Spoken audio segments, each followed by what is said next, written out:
dear President of the Republic of Slovenia, Dr. Danilo Turk, dear Prime Minister Borut Pahor, dear Secretary General of the Council of Europe, Mr. Jagland, distinguished guests, ladies and gentlemen, welcome at Bled. Did you know that Bled in English means pale, which I think is quite an unfair characterization of this picturesque town. But I would dare to say that the only pale thing around here are the faces of the organizers. But these are happy, pale faces of the organizers, because to see a site like this, it's very rewarding for all of us who have worked tirelessly for this conference to happen.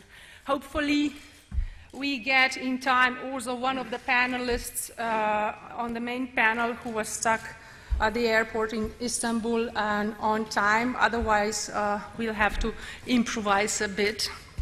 My name is Miriam Mozgan. I'm Secretary General of the Bled Strategic Forum.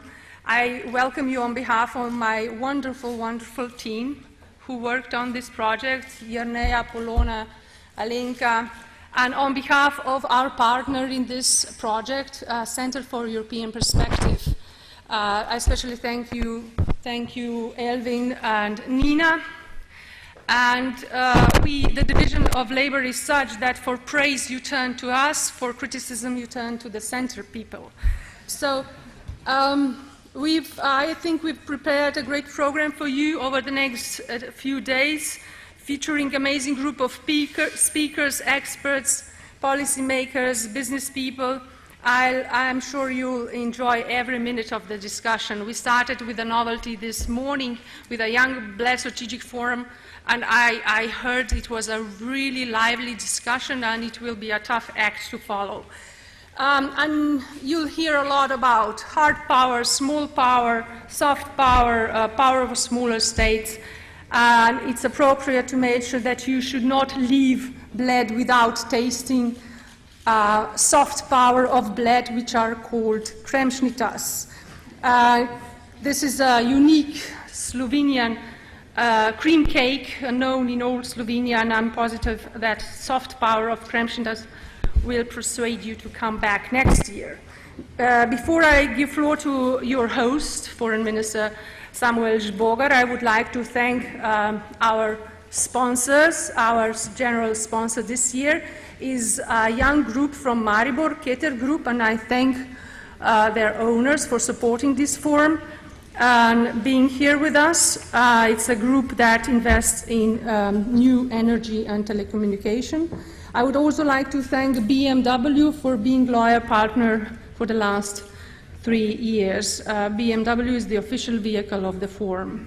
And I would also like to thank the Ministry of Defense, Ministry of the Interior, and now I would kindly ask my boss, Minister of Foreign Affairs, to give me a raise, to come to the floor.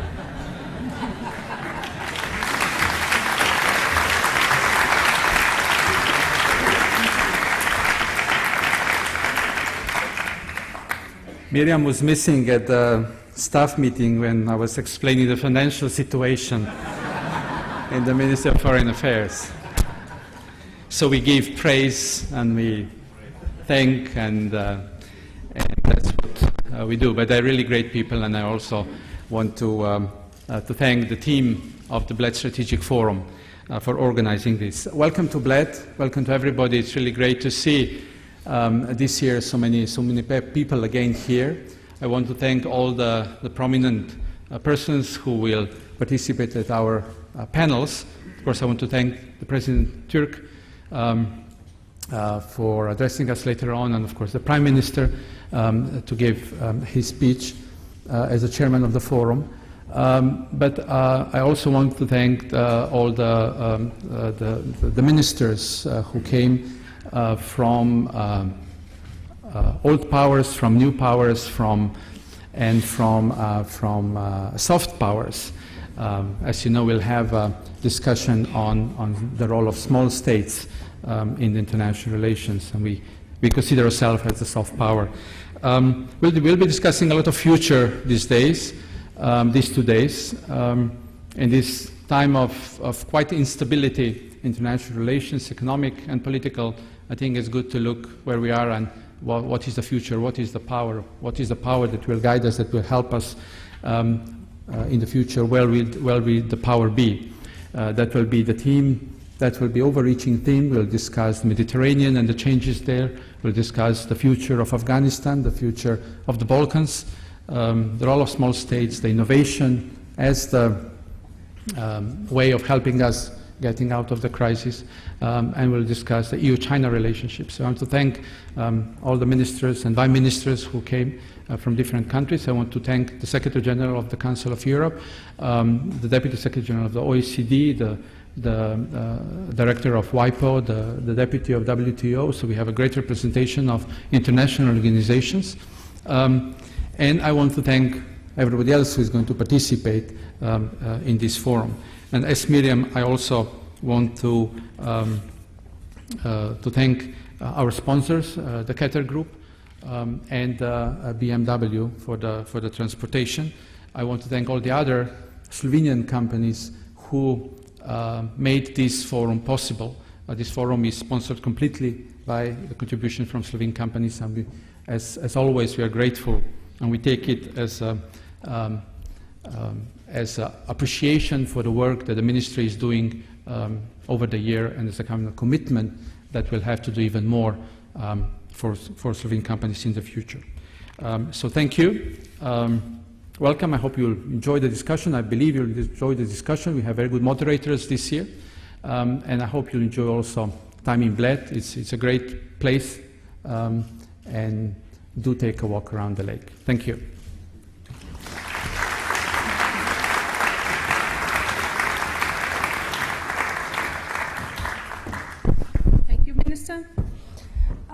Having a job whose headquarters are here is not such a bad thing. I think it's the best job in the world. So I welcome Mayor of Bled to address this audience. Janez Pfeiffer. Hvala lepa.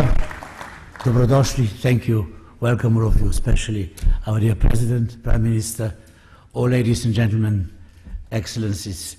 I can only say it's every year really an honor for whoever is the mayor, but now for the 5th year, to give an address to such an exquisite group of people who take their time and come here and find a place probably quite nice.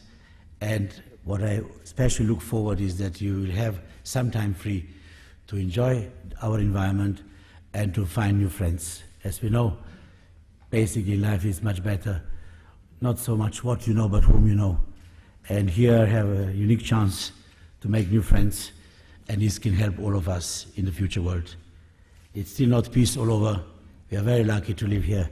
We just finished our World Championships in rowing, 68 nations participating, 1,200 sportsmen, all races, all continents. It was fabulous.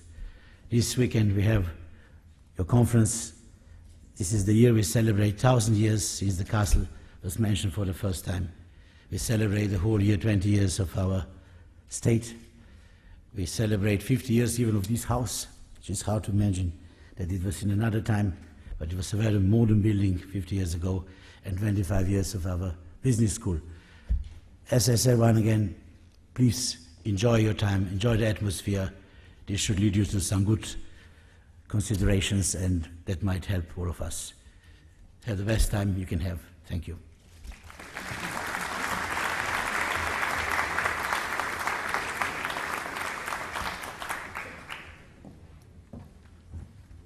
It's a great privilege and honor to now ask our President, Dr. Danilo Turk, to give his remarks, to say a few words on the topic and on the message to this podium. Thank you.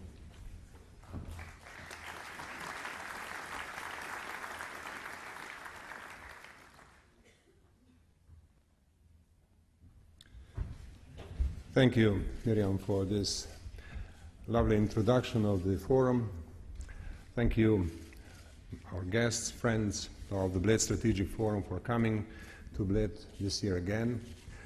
And I hope that you will have a useful and enjoyable exchange of views and a discussion on a subject which is something that is keeping our minds busy continuously.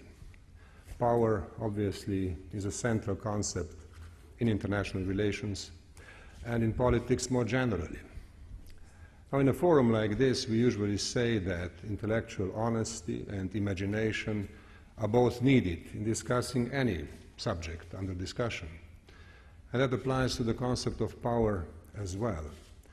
This is something which we have to discuss in its entirety and look at those aspects of power which perhaps are neglected today in order to figure out what the future holds to the extent we can, and also to figure out which directions of politics and policy making are necessary in a world like ours today.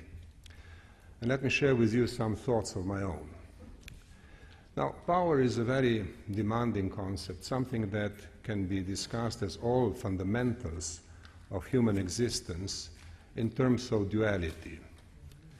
We all remember the famous speech, the inaugural speech by Isaiah Berlin in 1958 at Oxford, at which he developed the famous two concepts of liberty. He explained that liberty can be discussed, can be seen and defined as negative liberty or negative freedom, which essentially protects human person or any other agent of liberty from foreign interference and from force, and positive liberty, liberty that gives the holder of liberty a capacity to strive for something good, to control himself, and to define his choices in policy making, in the way the society in which he lives is organized and in which it functions. So this duality is something worthy of reflection every time we have something demanding to discuss. Let me give you another example which perhaps brings us a little closer to the subject of our discussion during this forum, and that is the concept of sovereignty. Sovereignty can also be discussed in terms of duality, and indeed it has been discussed in that way. In the period after World War II, for the most of the time, sovereignty was primarily seen as freedom. Freedom from coercion, freedom from interference, and was seen as something worthy of protection. Subsequently, towards the end of the century, another interpretation came to the fore. Sovereignty as responsibility. Again, similar to positive freedom. What is sovereignty there for? It is there to serve citizens, to protect citizens. The responsibility to protect had a great deal to do with the dual concept of sovereignty. And when we talk about power, obviously the duality comes to mind immediately, because the traditional distinction between hard power and soft power is pervasive, it's omnipresent. It was the first thing mentioned at the very opening of this forum today in a wide variety of ways. But then if we look at the concept of soft power more clearly and with more sense of detail, we can see that there too we can discover a duality. We can certainly talk about external soft power, power which is capable of being projected internationally and which exerts influence of the holder of the power. Let us just think about the power of culture, power of ideas, power of communications, power of messages coming from civil society. These are all elements of soft power which are nowadays projected internationally and have huge influence on the way the international society functions. But that's not all.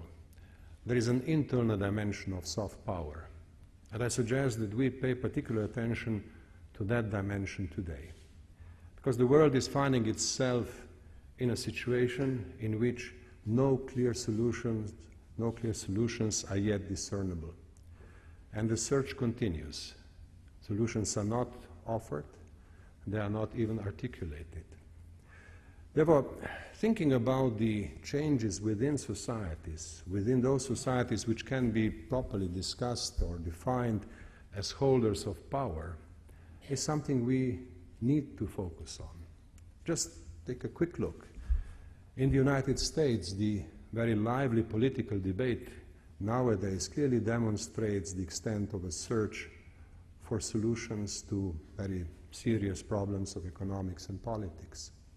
In China, the rapid growth in the past decades has brought to the fore very serious questions of social cohesion and transformation of society towards a consumer society, the question of management of these changes. And all that has to do, to a great extent, with soft power within a country. In Russia, we can see a strong quest for modernization, which reaches far beyond the technological aspect of modernization, which reaches to the realm of law, changes in society, and all other aspects of social reality which can be defined as related or perhaps fundamental to soft power within a country. And finally, European Union. European Union today is perceived as a large system which finds itself in a serious discussion, and some would say in serious trouble. The discussion has to do with the financial issues primarily, but also with political issues which are fundamental to the search and success in finding the solutions to financial problems. How does that work in Europe today? If one reads newspapers in any European country, one can clearly see that there is a discussion on fiscal discipline, budgetary balance, financial stability, and other requirements which are needed for stability, which are needed for European Union to retain and develop its power, which is largely soft power, and to be able to project that power internationally. But then very often the conclusion of those who suggest changes and who talk about institutional and legal arrangements necessary for the change relate to international arrangements, the need for new treaties, the need for new sanctions, the need for new institutions within the European Union. This is probably all necessary, but far from being sufficient, and not necessarily the most important. The most important aspect of change which Europe needs today will have to come from within. The talk about financial stability, budgetary balance, reduction of public debt, and other aspects, other practical questions of today, all these questions will find their solution only to the extent and at the time when the people of European countries accept the need, perhaps the inevitability of change. Therefore, change has to come from within. Change always comes from within. In a very dramatic sense, we have seen this recently in the Arab world. Change has come from within, and change has been dramatic. Now, in the European Union, obviously, we expect change of a different nature. But again, the change will come from within, and it will have to do with internal soft power, with the soft power of civil societies, with the soft power of political ideas, and above all, the sense of responsibility, which requires for the European Union countries, each of them individually, and each society within those countries individually, to be serious and seriously attached to such fundamentals of necessary success for the future as financial stability, budgetary balance, and reduction of public debt. To the extent that this change can be generated from below and can be accepted by the people, the European Union can expect and hope for its future role internationally. It can hope to be able to organize its internal power, its positive freedom for a good choice, and to be, at the international level, a force for good. Now, this may all sound somewhat abstract, somewhat perhaps esoteric. Nevertheless, politically speaking, this is fundamental, and the governments will have to think about the reality of this fundamental requirement very seriously and very carefully in the months to come.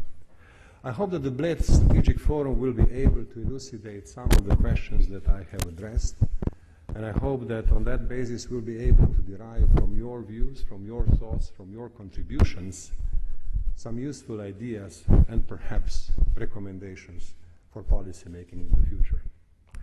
I wish you every success in your work. I'm sure that this Bled Strategic Forum will, as its predecessors have done in the past, contribute significant thoughts for our work.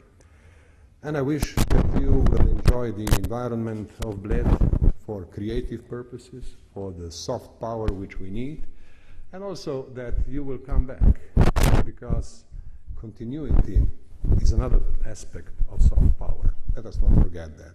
I wish you every success and a good stay at Bled. Thank you very much.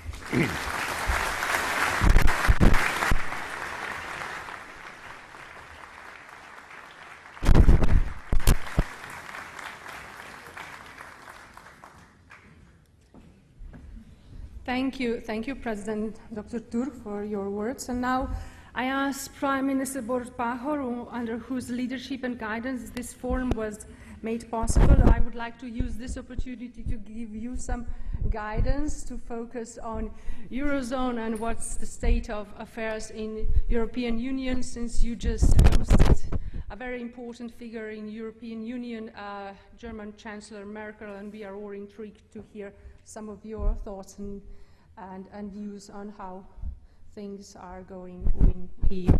Thank you.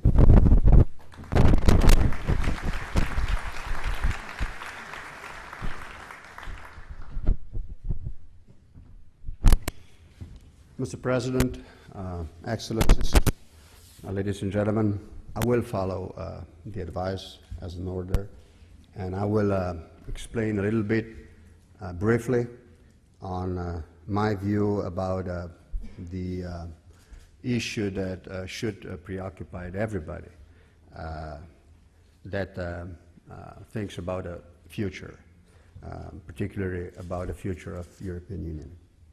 And I do. I am concerned about the future because I'm a strong believer in a European idea. And I would like to ask myself, I would like to ask you about your opinion. I would like to address this issue of the future of Eurozone and European idea in a moment that those two institutions are facing quite a crisis.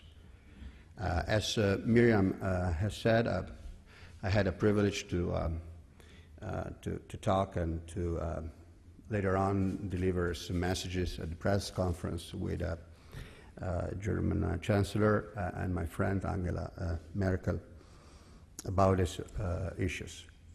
At that time, I said one thing that I would like to repeat here, and I would like to explain a little bit more than at the press conference. And this is my strong belief that the future of European Union is the United Europe, United States of Europe.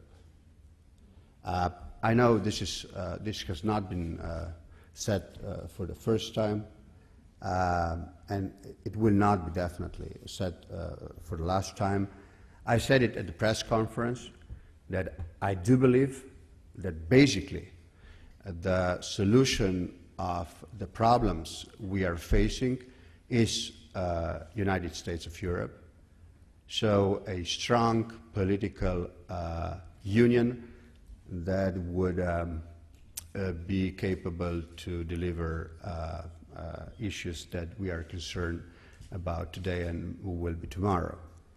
Otherwise, it's my strong belief that if we will wait too long to address this issue in this direction, we may see what I wouldn't like to see at all, not because of my own destiny, my kids' destiny, and my nation destiny, and my European destiny, and that would be a decline of the whole European idea. So basically, I would like to say that we are once again not for the very first time, not for the last time, but now once again at the crossroads, and that we have to choose what direction we will take in the future, and not to wait too much to say the final decision. One way is, in my view, to go in direction of United States of Europe. Another one is to wait to be in the status quo and basically in a couple of decades to decline with all the idea which prevent peace and stability in Europe for more than half of a century. Now, why I am so strong believer in this concept that has been bitten, basically, a couple of years ago when the Convention on the Future of Europe came up with the European Constitution, and then European Constitution has been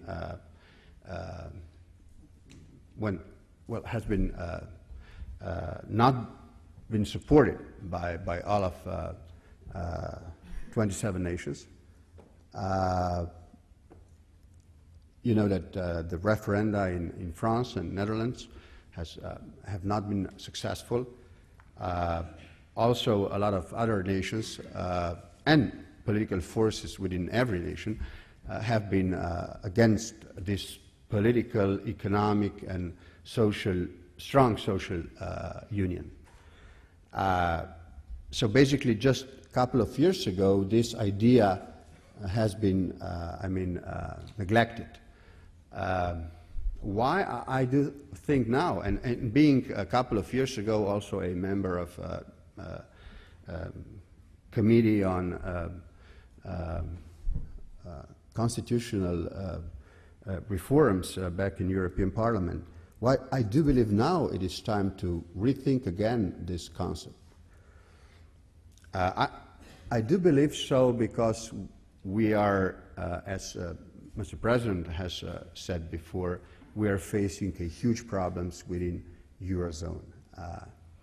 And I do believe that there is no future, at least no long-term future, for Eurozone to be successful with a strong currency with 17 different fiscal policies.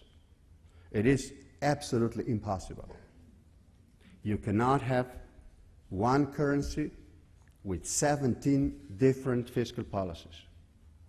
I know that politically it is easier to reach a consensus to have one currency and 17 different fiscal policies. But we can observe right now, in the middle of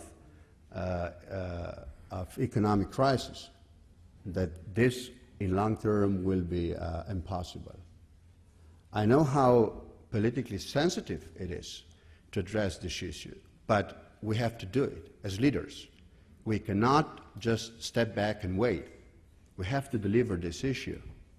And when I'm speaking about United States of Europe, I do not speak on behalf of my government or the country, because we have not debated this issue yet. I hope one day we will. I do speak with my experiences and my knowledge, and basically with my hope that one day would be enough power among political forces in every nation of 27, at the moment at 17, to debate this important issue, to go in a further step to not just coordinate fiscal policies at the level of heads of governments and states, as we are doing at the moment. Maybe for the time being this is enough, But in long perspective, this will not be enough, definitely not. You know, when observing the United States, we can see how difficult it is to address the issue of death in the country that is united. Now, how we can, in long-term period, will be successful with 17 different fiscal policies or just coordinating them, I mean, it is practically impossible. So what I do, it is necessary at the moment is to open this debate, what to do in institutional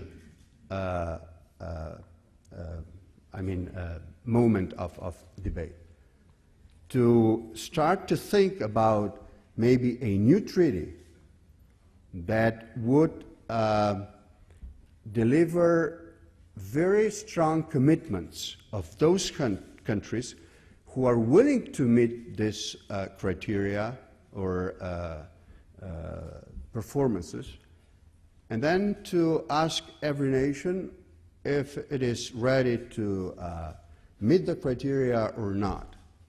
And if we would get then a consensus to reach an agreement of a common fiscal policy of countries united under this agreement, that would mean that I think we will have a very strong currency. It will be an important currency in global economy, and basically on a long-term period we can have an instrument how to meet with issues of economic, financial, political, and social and other nature of crisis.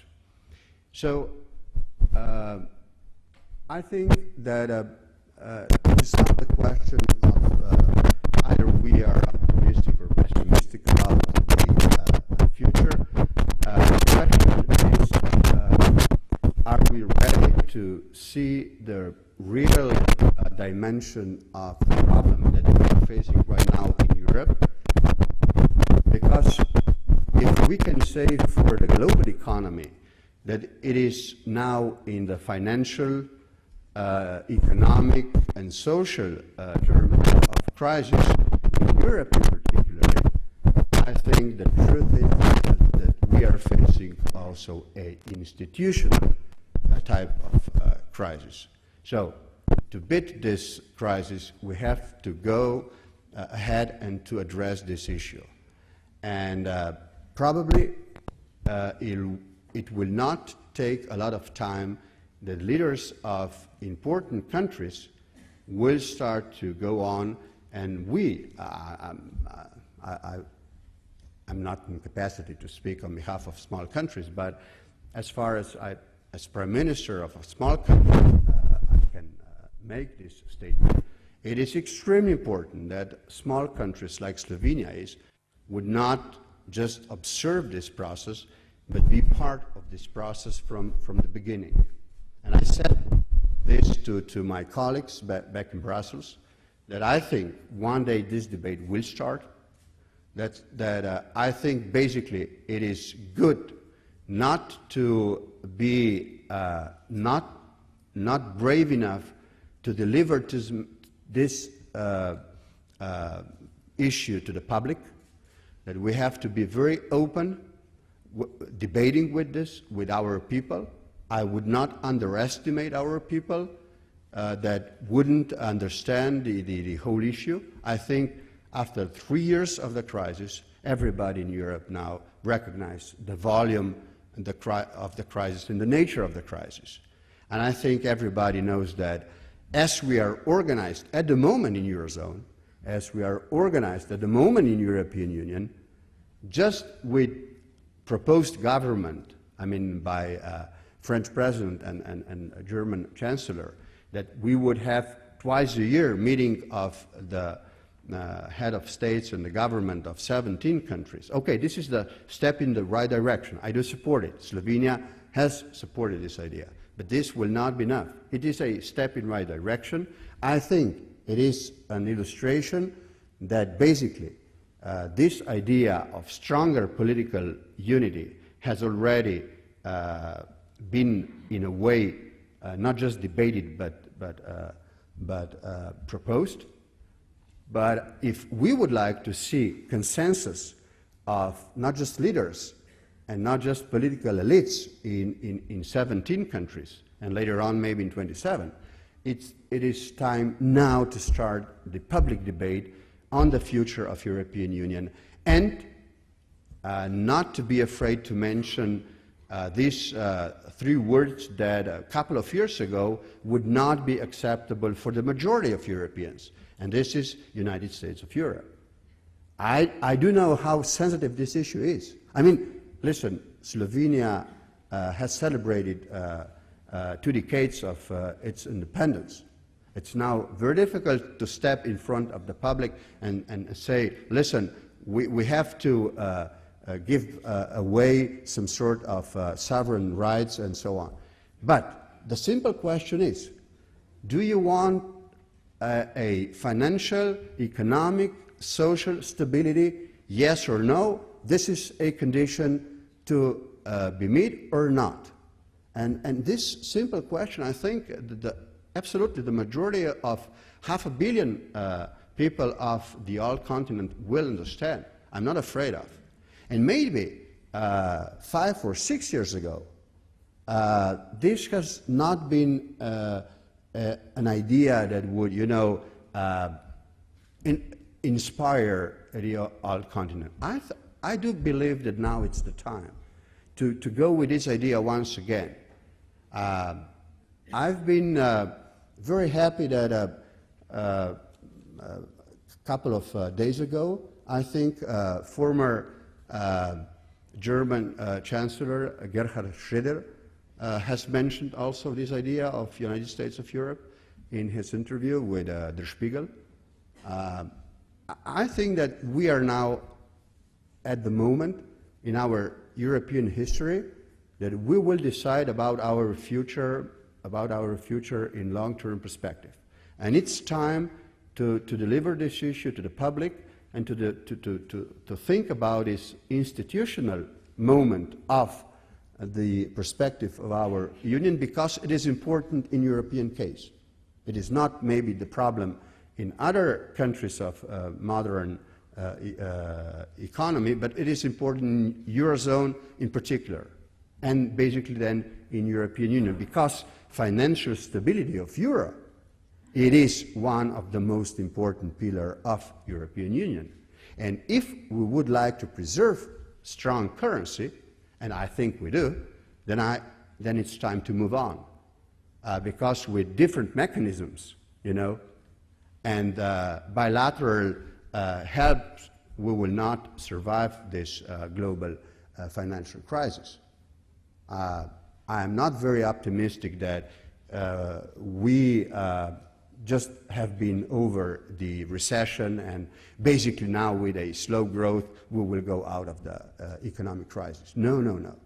The data unfortunately show that probably we will face for a longer time an economic crisis, and the issue, the task, the challenge of European Union and Eurozone in particular is to address this issue, how to go on. And I think just a stronger coordination of fiscal policies and economic policies basically is not enough for a stronger currency that euro should be in long-term perspective. We should think beyond this.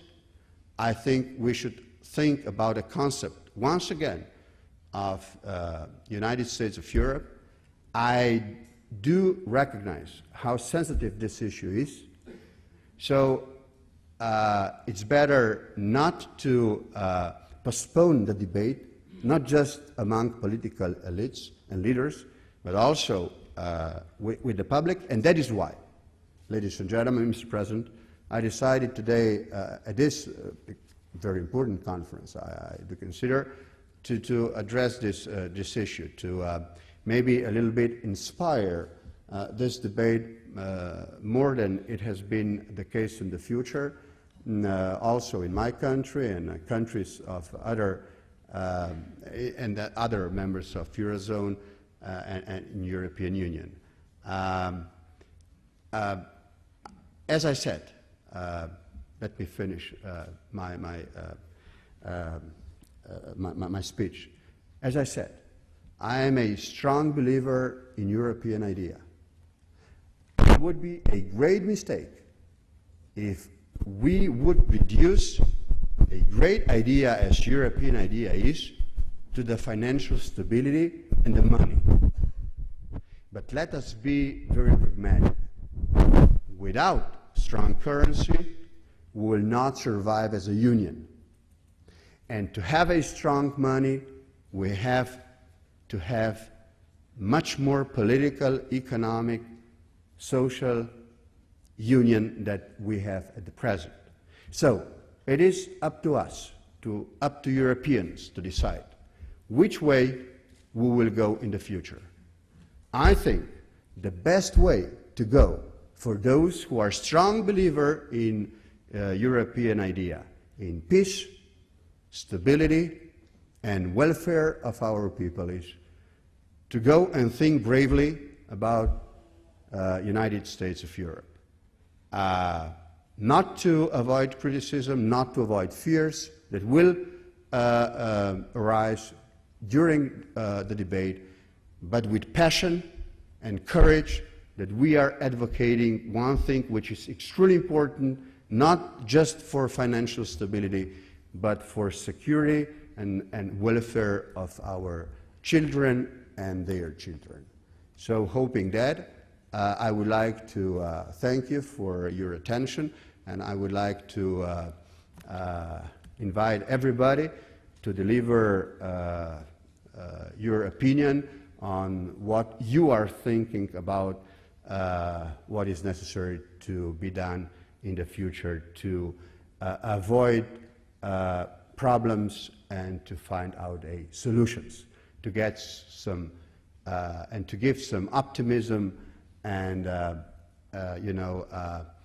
passion about the future to our people. I think they deserve this after these 3 years of severe economic, social, and also political crisis. I do hope so. I would like to welcome you here. It's an important conference, and I hope very much you will enjoy it. Thank you so much.